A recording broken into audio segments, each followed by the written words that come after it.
Hello everybody, it's Larry and welcome to 2 at 2. So here we go. We're going to talk about a feature that you probably haven't utilized or, well, you may not even know about it. So here we go.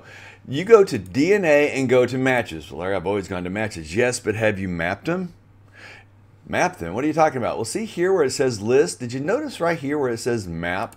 If you click on that, you get a map of your DNA matches. This is your match list. Okay, these are the people who have taken the test, fourth cousins and closer, and they're mapped all over the world. I probably need to contact the two living in Hawaii. It's probably time to go visit those cousins, right?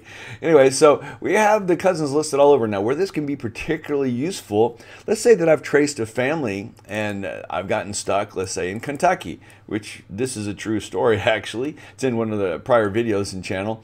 But I was able to go to the area in Kentucky and actually get a hold of the person that lived in that same town.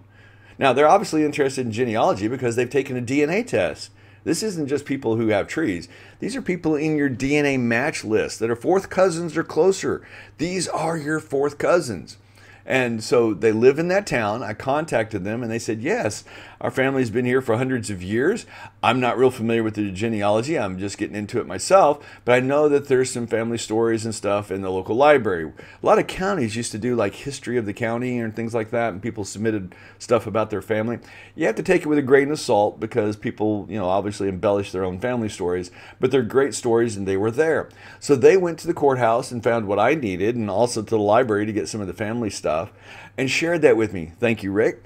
And it was great. And I found them only because I used the map feature on the DNA matches. You can either have a list or a map. So you can go to a list or click over for a map. So take advantage of the map if you're not doing that. All right.